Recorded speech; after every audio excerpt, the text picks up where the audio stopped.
So let's start off with biceps, shall we? I'm going to go ahead and pick my top 3. I think realistically, you can get big, juicy arms just sticking to 3 bicep exercises, 3 tricep exercises. Obviously, in real life, I would use a variety of different exercises because variety is the spice of life. But I still reckon I could get pretty decent arms just sticking to 6 exercises.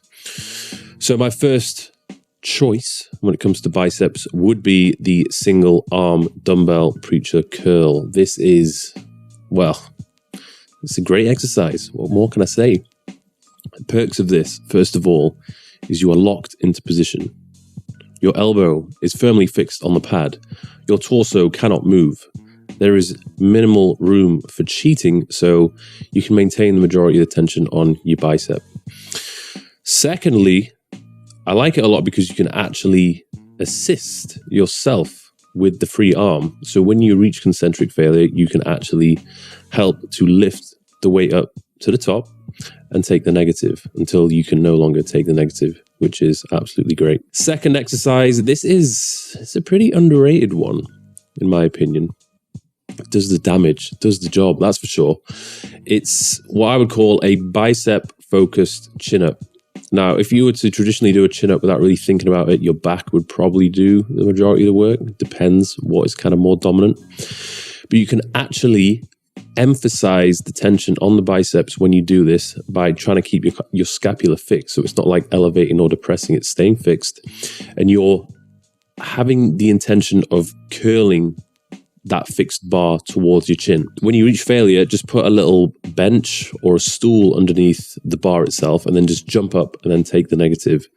There is nothing that will burn your biceps and even your forearms more than this one. In fact, you don't even need to waste your time doing the weird forearm training exercises when you do this one properly. It literally sucks so much, like it's so uncomfortable, but the pump when you do this exercise is crazy. And it's one of the reasons why so many gymnasts have such jacked arms, because they do so many different pull-up variations. So don't neglect the pull-ups. I would have this exercise as my second favorite. The last one, I would probably incorporate some form of a cable bicep curl. There's a few different ways you could do it. You could do a single arm standing variation, or you could do a seated variation with both arms. The reason why I like this one, same with the preacher curl, is because you're placing a little bit more resistance at the bottom portion of the movement when the muscle is in more of the lengthened position, which is great. And you also get that added benefit of really just isolating one arm at a time. And when you do this, it just means that you can ensure that there's no imbalances occurring, like one arm is not doing more work than the other. And also when doing single arm, you can also just ensure that any elbow discomfort is minimized.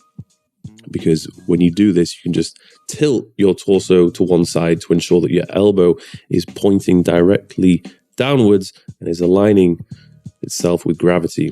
It's one of the reasons why I don't really do so much bar curling anymore, whether it be an easy bar or a straight bar. For most people, I wouldn't say completely skip barbell curling, but I would minimize it and go for single arm movements or cable movements. So much better in that regard. Moving on to tricep training now, I will almost always attack my sessions or tricep focused sessions with 3 different movements. First one would be some kind of a pressing movement.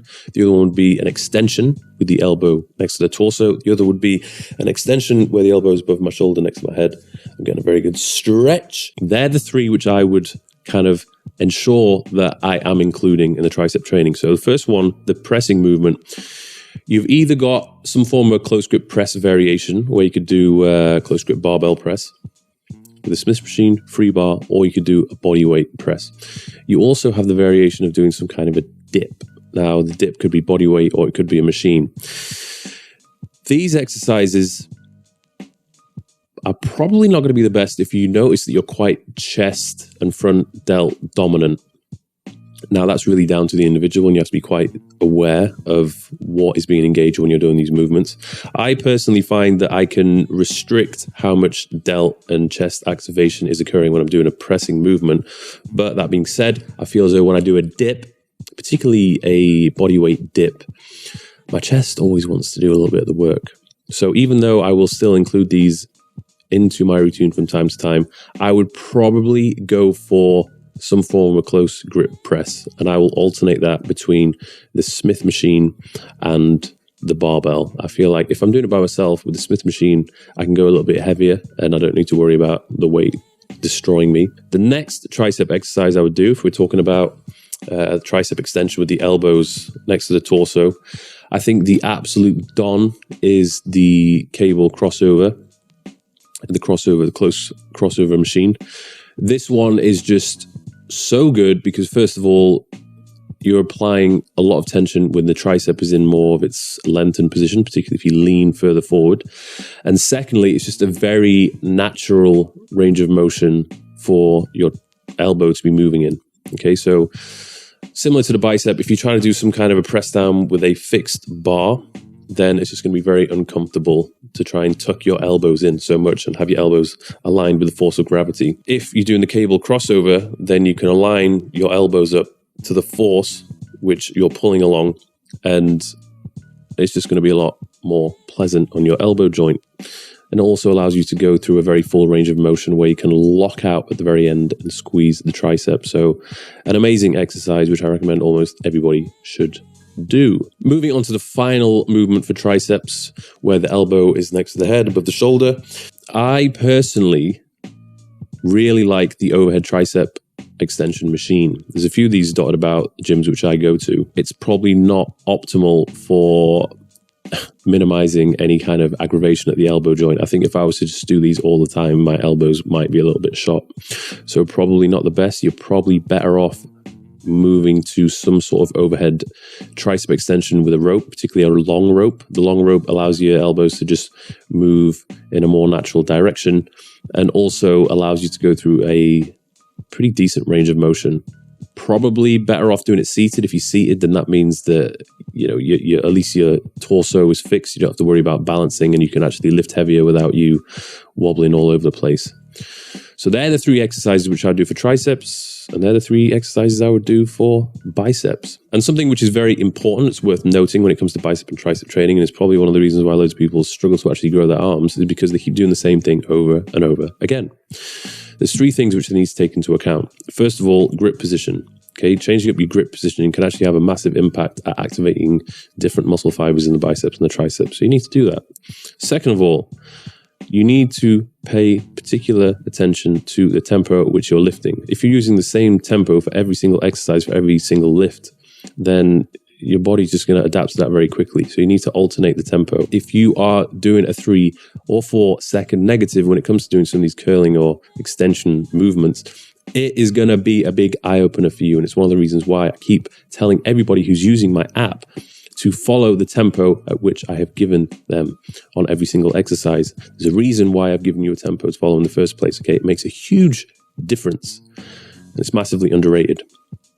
And the last one, you actually need to pay particular close attention to your programming when it comes to training arms. Okay, so an approach which I like to follow, which is very effective, is actually going through phases of high volume and then lower volume, but with increased weight. Okay, so the high volume phases, which you might do for 4 to 5 weeks, the rep ranges are much higher, the rest periods are lower. You might be doing supersets, you might even be doing triceps. These are what I would call pump sessions. Then, after a couple of weeks of doing that, you would go into the intensity phase where you're focusing on strength. So the rep ranges are much lower, but the weights you're using are much higher. So that combination of varying it up between doing the higher weights, the lower weights, the higher volume, the lower volume can also have a massive effect at growing your arms. So that is why, again, following a training program is very important to do, particularly if you are not seeing any progress. So I know a program that can help you out with that, and they're all on the Thirst app. So I recommend you signing up to that and getting yourself stuck in. Let me know how your progress goes. So that is that. 6 of my favorite exercises, 3 for bicep, 3 for tricep. Of course, I'm going to have more exercises which I follow. As I mentioned before, variety is the spice of life. But if I had to stick to just 3 bicep, just 3 tricep, I would probably do those 6, which I mentioned.